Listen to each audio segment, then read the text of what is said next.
সবার কী অবস্থা? আমি অনেক রিকোয়েস্ট পেয়েছি যে এভাবে টপিক ধরে ধরে যে কোনো চ্যাপ্টার পিসিবির মধ্যে যে কোনো টপিকগুলো একটু সলভ করে দিতে। সো আমিও টপিক এভাবে বানানোর চেষ্টা করি, দেন তোমাদের সামনে প্রেজেন্ট করার ট্রাই করি। সো আজকে সেইভাবে আমরা আরেকটা টপিক নিয়ে চলে আসলাম। টপিক নেই বিভিন্ন শ্রেণীর কলওয়েডের উদাহরণ, কর্মমুখী রসায়ন, তোমাদের সবার ফেভারিট চ্যাপ্টার নাকি? আচ্ছা, অনেক কঠিন একটা চ্যাপ্টার, কোনো প্রবলেম নেই। আজকে আমরা একটু মজা করে পড়ার ট্রাই করবো। অ্যারোসল। অ্যারোসল মানে কী বলো তো? আগে আমরা অ্যারোসল মানে বোঝার চেষ্টা করি। তোমাদেরকে আমি আগেও বলছিলাম যে এই জিনিসগুলা, যে কোনটা কণা কোনটা মাধ্যমে, এই জিনিসগুলো জানতে হবে। শুনতে কঠিন লাগলেও জানতে কিন্তু হবে, তাই না? কারণ যে কোনো সময় দিয়ে দিবে। তাহলে বলতো ধোঁয়া, ধোঁয়াশা, এগুলো কি? প্রথমত এর মাধ্যমটা হচ্ছে তরল, কিন্তু এর কণাটা হচ্ছে কঠিন, তাই না? এই জিনিসগুলো আমাদেরকে জানতে হবে। এবং আমি এগুলো কীভাবে এক্সপ্রেস করি? ঠিক এভাবে, যে তরলের মধ্যে অর্থাৎ মাধ্যমের মধ্যে কণা থাকে, তেমনি তরলের মধ্যে কঠিন থাকবে। যেখানে তরল হচ্ছে তোমার মাধ্যম, কঠিন হচ্ছে তোমার কণা। ধোঁয়াটাও তুমি একটু চিন্তা করে দেখতে পারো, যে ধোঁয়া, ধোঁয়াশা, ঠিক আছে? ধোঁয়া, ধোঁয়াশা, মেঘ, ফগ, এই যে এই জিনিসটা দেখো, একটু মেঘ, কুয়াশা, আমি আর একটু লিখি কুয়াশা, তারপর আমি একটু এখানে আরেকটু লিখি ধূলিকণা। তাহলে তোমার একটু খেয়াল করতে হবে যে এই মেঘ, কুয়াশা হচ্ছে তরলের মধ্যে তরল, বুঝতেছো? আচ্ছা, আমি তো একটা ভুল বলে ফেলছি, খেয়াল করি নাই। এখানে তো মাধ্যম গ্যাস হবে, কারণ তোমরা তো এটা জানো আশা করি, যে তোমার মাধ্যম যেই গ্যাস হবে সেই সাথে সাথে একে অ্যারোসল বলা হবে, তাই না?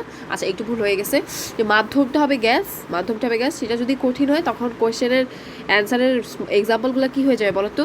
হয়ে যাবে ধোঁয়া বা স্মোক বা ধোঁয়াশা বা ধূলিকণা, ঠিক আছে? আর যদি তোমার এই যে দেখো, এই গ্যাস যদি হয় আর তরল যদি কণা হয়, তখন তোমার অ্যান্সারটা হবে মেঘ বা এই যে কুয়াশা। আমি কিন্তু সবই লিখে দিছি, ঠিক আছে? তাহলে তোমাদের কাজ হচ্ছে একটু পড়ে ফেলা। এটা এভাবে মনে রাখার জন্য একটা ট্রিক্স দিছি, এটা দেখতে পারো, ঠিক আছে? আচ্ছা, তারপর আসো ফোম, পাকানো ক্রিম, সাবানের ফেনা। বলো তো, পাকানো ক্রিম, সাবানের ফেনার মাধ্যমটা কি হবে? অবশ্যই তরল হবে, তাই না? তরলের মধ্যে গ্যাস, আগেরটার উল্টা। এটা একটু পড়ে ফেলবা, এবং ওরা এটা যেভাবে পড়ানো ট্রাই করতেছে একটু আমরা দেখি। ঠিক এভাবে কীভাবে দেখো তো, এই যে পাকানো ক্রিম, সাবানের ফেনা, ঠিক আছে? তাহলে এই যেভাবে পড়াইতেছে আর কি, প ফ একসাথে, ফতে ফোম, ফতে ফেনা, পতে পাকানো, ঠিক আছে? ঠিকই আছে, সুন্দর হয়েছে। ইয়ার ট্রিক্সটা তোমরা এগুলো একটু পড়ে ফেলবা। কোনো ছন্দর চেয়ে এগুলো কিন্তু 1000 টাইমস বেটার ট্রিক্স, জানো তোমরা?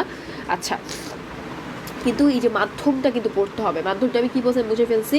মাধ্যমটা হচ্ছে তোমার তরলের মধ্যে গ্যাস। কিন্তু আমি এখন যদি বলি যে ওরা একটা জিনিস মিস করছে, সেই মিস করার জিনিসটা আমি একটু লিখে ফেলি। কারণ ফোমের মধ্যে আরেকটা আছে, সেটা হতে পারে তরলের মধ্যে কঠিন, তরলের মধ্যে কঠিন, ঠিক আছে? তরলের মধ্যে কঠিন, ওকে? তরলের মধ্যে কঠিন, ঠিক আছে? বুঝতেছো তোমরা? এখন তরলের মধ্যে কঠিন কোনটা আমি বললাম? তরলের মধ্যে কঠিন, আচ্ছা তরলের মধ্যে কঠিন না, আমার তো গ্যাস হবে সবসময়, মানে আমার তো ইয়াটা সবসময় গ্যাস হবে, কণাটা অলওয়েজ গ্যাস হবে। আর এখানে মাধ্যমটা অলওয়েজ গ্যাস হবে।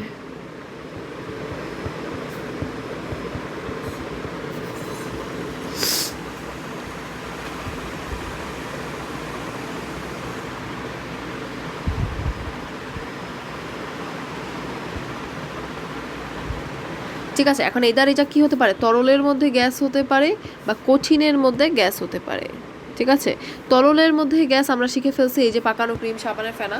যেটা শিখি নাই সেটা হচ্ছে এই যে এটা, কোনটা বলতো? এই যে কঠিনের মধ্যে গ্যাস। বলতো যে উদাহরণটা কী হবে? কঠিনের মধ্যে গ্যাস কেক হতে পারে, ঝামা পাথর হতে পারে,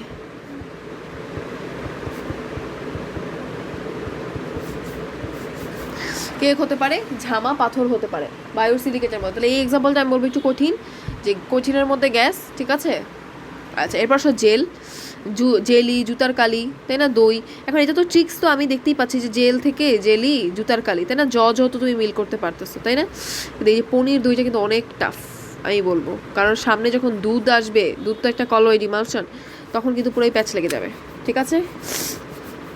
আচ্ছা, তো পনির 2 হচ্ছে 5 স্টার টপিক, একদম পড়ে ফেলতে হবে। এটা জেলির মধ্যে পড়ে এবং এটার মাধ্যম আবার ওই তোমাদেরকে ডিস্টার্ব করবো মাধ্যম কণা নিয়ে। বলো এটা হচ্ছে কঠিনের মধ্যে জেলিটা, দেখো জেলিটা কি বলো তো, জেলিটা হচ্ছে কঠিনের মধ্যে তরল, জেলিটা হচ্ছে কঠিনের মধ্যে তরল। তারপর জেলে কারাগারে গেলে পনির আর দই খাওয়াবে, ওহো স্বপ্নে, তাই না, পনির আর দই তার স্বপ্নে খাওয়াবে। আচ্ছা, ইমালশন দুধ শ্যাম্পু ক্রিম বাটার। এখন দুধ শ্যাম্পু ক্রিম একদম একসাথে প্যাকেজ করে মুখস্থ করতে হবে তোমাদের, একদম আমি একটু দাগাই দিই। দুধ শ্যাম্পু ক্রিম একদম দাগাই দিলাম, এটা একদম পুরো প্যাকেজ। বাটার হচ্ছে, বলো তো বাটার কি, ইমালশনে বাটারটা কি বলো। বাটার হচ্ছে কঠিন বাই তরল, একটু আগে যেটা পড়ছি এটাই, কঠিন বাই তরল। এই জেলিও কিন্তু কঠিন বাই তরল ছিল, দেখছো জেলিও কঠিন বাই তরল ছিল। আর এটা কি বলতো, এটা হচ্ছে তরল বাই তরল, তাই না। আচ্ছা আচ্ছা, কি বলো, দুবাই থেকে শ্যাম্পু ক্রিম আসছে, দুবাই দুধ বাটার ইমালশনের, ঠিক আছে, কিন্তু বাটার কিন্তু ওদের হচ্ছে একটু ডিফারেন্ট, কারণ বাটার হচ্ছে কঠিনের মধ্যে তরল, আর এই যে শ্যাম্পু ক্রিম দুধেরা হচ্ছে তরলের মধ্যে তরল। সল, খুবই ইম্পর্টেন্ট, সল নিয়ে কথা আমরা বলবো। সল হচ্ছে, বলো তো, আচ্ছা সল মানে কি, সলিউশন। সল মানে এই যে দেখো লেখাই তো আছে, সল মানে হচ্ছে সলিউশন বা দ্রবণ। তাহলে দ্রবণ কি কি কি আছে, পানির দ্রবণ, কোষ তরল, রঙের দ্রবণ, পেইন্টের দ্রবণ। আরেকটা এক্সাম্পল খেয়াল করো, তাই না, কত কিছু আছে। পানির দ্রবণ, কোষ তরল, পানির দ্রবণ, কোষ তরল, একটু দাগাই দিই, পেইন্ট, তাই না। আচ্ছা আমার মনে হয় কালারটা এটা ঠিক আছে, হ্যাঁ তাই না, পেইন্ট। তারপর হচ্ছে ম্যাগনেসিয়াম হাইড্রোক্সাইড, পানির দ্রবণ, আর এটা তো আমি দিলামই, ঠিক আছে। তাহলে এটা একটু পড়তে হবে। এখন সলিউশন তোমাদেরকে আবার ডিস্টার্ব করতে চাই যে এটা আসলে কী হবে বলো। খুবই সহজ, হ্যাঁ তরল বাই কঠিন, খুবই খুবই সহজ, লিখে ফেলি আমি, তরল বাই কঠিন, একটু এখানে লিখি তরল বাই, দেখছো তরল বাই কঠিন, তরল বাই কঠিন, ঠিক আছে। তাহলে এই এক্সাম্পলগুলো, পানির দ্রবণ, কোষ তরল, পেইন্ট, রঙের পেইন্ট এবং ম্যাগনেসিয়াম হাইড্রোক্সাইড, আর 4 নাম্বার হচ্ছে ক্যালসিয়াম হাইড্রোক্সাইড, ঠিক আছে। ঠিক আছে, রঙের বোতলের মধ্যে সবই তো তরল থাকে, কিন্তু এখানে আবার এই যে কণাগুলো থাকে না, এগুলো তো অবশ্যই কঠিন, এরকম আর কি। কন্টেন্ট 70, বিভিন্ন শ্রেণীর কলয়েডের উদাহরণ, ঠিক আছে, বিভিন্ন শ্রেণীর কলয়েডের উদাহরণ। আচ্ছা এটা কি রিপিট হইলো না, রিপিট হইলো, তাহলে আমরা তো এগুলো সব পড়ছি, এখন তোমরা এগুলো সব পারবা, তাই না। আচ্ছা এখন আমরা একটু বায়োলজি থেকে ঘুরে আসি, ঠিক আছে। সেটা কি খেয়াল রাখি, ক্ষুদ্র সরল প্রোটিন হচ্ছে প্রোটামিন।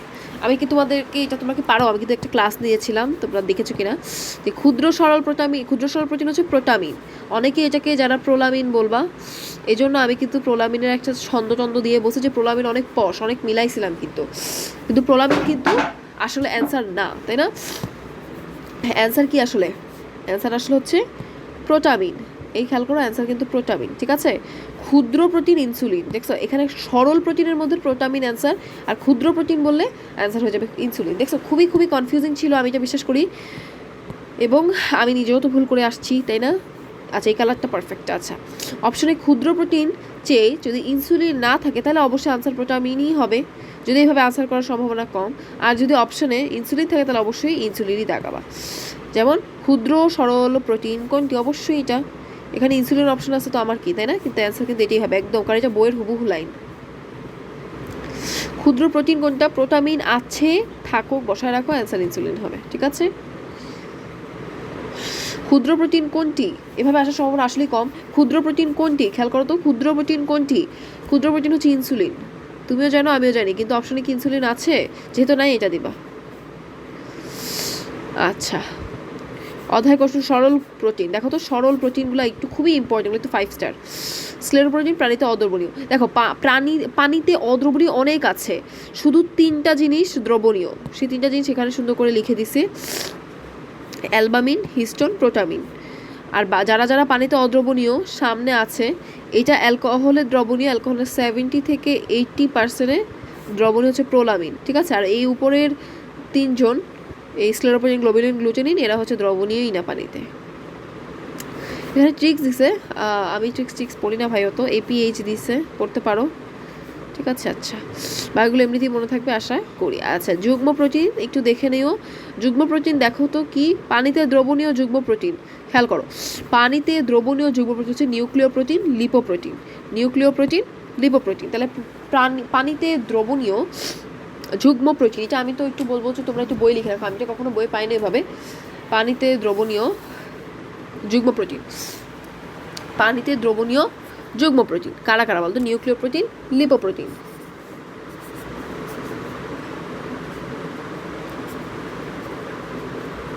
ঠিক আছে? ফসফোপ্রোটিন হচ্ছে দুধের ক্যাসিনোজেন, খুবই ইম্পর্টেন্ট। আরেকটা আছে, এই ইনফরমেশনগুলো খুবই খুবই ইম্পর্টেন্ট। আচ্ছা, ঠিক আছে? তো পানিতে দুধের ক্যাসিনোজেন আরেকটা আছে যে ফসফোপ্রোটিন, ডিমের ভাইটিলিন বা ওভোভাইটিলিন। ডিমের ভাইটিলিন বা ওভোভাইটিলিন। আর হচ্ছে লিপোপ্রোটিন হচ্ছে রক্তের প্লাজমা প্রোটিন, তোমরা সবাই জানো, তাই না? আচ্ছা, খেয়াল রাখি, এটা তো বলছি। আচ্ছা, ডাবল হয়ে যাচ্ছে নাকি? আল্লাহ, ডাবল আমি কপি করলাম কেন? যাই হোক, এটা এটা এটা কিন্তু মনে রাখতে হবে, ঠিক আছে?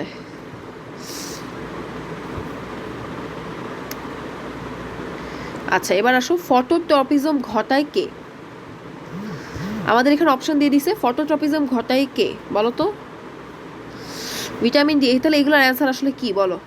অধ্যায় কোষ রসায়ন লিপিড আমরা চলে গেলাম, যারা পারতেছো না খেয়াল করো। ভর্তি পরীক্ষায় গুরুত্বপূর্ণ স্টেরয়েডের ব্যবহার, এই স্টেরয়েডের ব্যবহার আমাদের লাগবে, সেটা হচ্ছে ডিজিটালিন। বলো তো, হৃৎপিণ্ডের চিকিৎসা, খুবই খুবই ইম্পর্টেন্ট। মনেও রাখতে পারবা যে আজকাল হার্টের অনেক ডিজিজ হচ্ছে, হার্ট ডিজিজ, এবং এটা কিন্তু ডিজিটাল মেশিন, ডিজিটালি চেক করা উচিত হার্টের এইটা, তাই ভাই মনে রাখবা। এবং আর্গাস্টারল বলো তো কি? এই যে খুবই ইম্পর্টেন্ট, এটা তো আমি একদম 5 স্টার, এখানে কি 3টা স্টার দিছি, আমি আর একটা স্টার বাড়াই দিলাম। সেটা হচ্ছে আর্গাস্টারল হচ্ছে ইস্ট ও নিউরোস্পোরাতে থাকে। আর্গাস্টারল খুবই খুবই ইম্পর্টেন্ট, এবং লাস্টে স্টেরল আছে মানে স্টেরয়েড। ডিজিটালিনটাই মনে রাখা টাফ, বাকি সব কিছু। কোলেস্টেরল লাস্টে স্টেরল আছে মানে স্টেরয়েড। আলু, চুপড়ি আলুতে সবচেয়ে বেশি থাকে। পিত্তের প্রধান উপাদান হচ্ছে কোলেস্টেরল এবং ভিটামিন ডি এর পূর্বসূচক, ঠিক আছে? আচ্ছা, এই আলু আর চুপড়ি তো সবচেয়ে বেশি থাকে কোলেস্টেরল, ঠিক আছে? কোলেস্টেরল লিভারে তৈরি হয়, এটা তোমরা মানে এখানে এক্সট্রা যদিও লিখছে, মানে এক্সট্রা ইনফো যদিও লিখছে, কিন্তু তোমার কাজ হচ্ছে কিন্তু এই যে এই জিনিসটা কি করা, মনে রাখা, তাই না? কারণ এটা কিন্তু বই পরীক্ষায় চলে আসতে পারে। কোষ ঝিল্লি গঠনে সহায়তা করে টেস্টোস্টেরন এবং অন্যান্য স্টেরয়েড হরমোন। দেখো, টেস্টোস্টেরন একটা যৌন হরমোন, স্টেরয়েড কিন্তু যৌন হরমোনে খুব ভূমিকা রাখে, ঠিক আছে? আচ্ছা, হিসেবে কাজ করে পিত্ত লবণ তৈরিতে সাহায্য করে। এলডিএল বেশি থাকা ক্ষতিকর, এসডিএল থাকা ভালো। এই ইনফরমেশনগুলো না একসাথে কম্প্যাক্ট করে লিখে দিচ্ছে, ঠিক আছে? আমি এটা আরেকবার পড়াই, সমস্যা নেই। কোলেস্ট্রল কী করে? লিভারে তৈরি হয়। কোষ ঝিল্লি গঠনে সহায়তা করে কোলেস্ট্রল, এটা তোমরা জানো না? অবশ্যই জানো। টেস্টোস্টেরন জাস্ট দাগাইলাম। পিত্ত লবণ তৈরি করে জানো। এলডিএল বেশি থাকা ক্ষতিকর জানো, এইচডিএল ভালো। কর্টিসল কি বলো তো? খুবই ইম্পর্টেন্ট কিন্তু কর্টিসল। কার্বোহাইড্রেট ও প্রোটিন হজম করে, লবণ ও পানির ভারসাম্য, যৌন বিকাশে অবদান রাখে কর্টিসল। এই কর্টিসলও এক ধরনের স্টেরয়েড, ঠিক আছে? কর্টিসল বুঝতেছো? তাহলে কর্টিসলের কাজগুলো কিন্তু আমাদেরকে পড়তে হবে, আমি একটু আবার রিভিশন দিব এটা, ঠিক আছে? কারণ কঠিন টপিক কিন্তু। তাহলে কার্বোহাইড্রেট ও প্রোটিন হজম করতেছে কর্টিসল, লবণ পানির ভারসাম্য করতেছে, দুইটা একসাথে। যৌন হরমোনের বিকাশ, যৌন হরমোন করবেই, কারণ আমরা স্টেরয়েড মাত্রই যৌন হরমোনের অবদান রাখবে। স্টেরয়েড জোর দেখছো একদম, এবং এগুলোও কিন্তু স্টেরয়েড। লিপিড পড়ে নেন 2 নজরে। চলো তো আমরা 2 নজরে একটু পড়ে নেই। ঘুম আসে, এস ফ্যাক্টর, এই যে তোমাদের সবচেয়ে বড় শত্রু, এস ফ্যাক্টর। ব্যথা নিবারণ, ব্যথা কমায় এন্ডোফেন, এটা একদম মুখস্থ করবা। আচ্ছা, ঠিক আছে? তাহলে ব্যথা নিবারণ করতেছে, কমাচ্ছে কে বলো তো? এন্ডরফিন। ঘুমন্ত অবস্থায় জাগিয়ে তোলা, পরিবেশ সম্বন্ধে সতর্ক করা, আর থ্যালামাস কাজ করে। এই থ্যালামাস কাজ করে জানো না তোমরা? যে ঘুমন্ত মানুষকে জাগানো, পরিবেশ সম্বন্ধে সচেতন, এগুলো তো থ্যালামাসই করে। ঘুম জাগরণ নিয়ন্ত্রণ, এই যে ঘুম জাগরণ চক্র নিয়ন্ত্রণ করে মেলাটোনিন, পিনিয়াল গ্রন্থি থেকে ঘুরে আসে। আচ্ছা, তাহলে এগুলো একটু পড়তে হবে, ঠিক আছে? তাহলে ঘুম রিলেটেড কথাবার্তা আশা করি ক্লিয়ার হয়েছে তোমাদের। লাস্ট প্রশ্নটা আমি বলবো অনেক কঠিন ছিল, আমরা আবার পড়ি, কোনো সমস্যা নেই। আগে আমি একটু ক্লিয়ার করে নিই।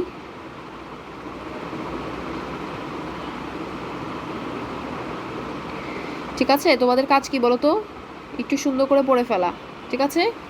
আচ্ছা, আচ্ছা, এখানে কি একটা কোয়েশ্চেন ছিল, ভিটামিন ডি এর পূর্বসূচক কোনটি? কোলেস্টেরল, আমরা পড়ে আসছি, এখন আমরা পারবো। তারপর এখানে একটা কোয়েশ্চেন ছিল, ফটোট্রপিজম ঘটায় কি? এটা আমার তো একটা কোয়েশ্চেন, ফটোট্রপিজম কে ঘটায়? কোলেস্টেরল। এটা আমরা একটু দেখি তো, আসতো আবার দেখি। এই তিনটা জিনিস জানতেই হবে। ডিজিটালিন হৃৎপিণ্ডের চিকিৎসা, ইস্ট বা নিউরোস্পোরা, আর্গোস্টেরল। কোলেস্টেরল হচ্ছে আলু বা চুপড়ি আলুতে থাকে, আলু বা চুপড়ি আলুতে থাকে হচ্ছে কোলেস্টেরল। পিত্তের প্রধান উপাদান হচ্ছে কোলেস্টেরল। ভিটামিন ডি এর পূর্বসূচক। কোলেস্টেরল লিভারে তৈরি হয়, ঝিল্লি গঠনের সাথে করে টেস্টোস্টেরন, অনেক অনেক কিছু আছে, এগুলো প্রচুর সহজ। কঠিন হচ্ছে কর্টিসলটা, তাই না? কর্টিসল কার্বোহাইড্রেট প্রোটিন হজম করে, এই জিনিস হজমে সহায়তা করে। আর তো আছেই তোমার লবণ পানির ভারসাম্য, লবণ পানির ভারসাম্য কিন্তু রক্ষা করে, আবার যৌন বিকাশ তো আছেই, ঠিক আছে। আচ্ছা, ঘুম জাগরণ চক্র, ঘুম মানে এস ফ্যাক্টর। লিপিড পরিমাণ 2 নজর, তারপরে এটা লিপিডের টপিক। ব্যথা নিবারণ করে এন্ডরফিন, ঠিক আছে। এগুলো একটু পড়ে ফেলবা, থ্যালামাস করে। যদি আজকে আমাদের টপিক কোষ রসায়ন, নট সমন্বয় নিয়ন্ত্রণ, ঠিক আছে। ঘুম জাগরণ চক্র নিয়ন্ত্রণ করে হরমোন মেলাটোনিন পিনিয়াল গ্রন্থি থেকে ঘুরে আসে এই ঘুম জাগরণ চক্র নিয়ন্ত্রণ করার জন্য।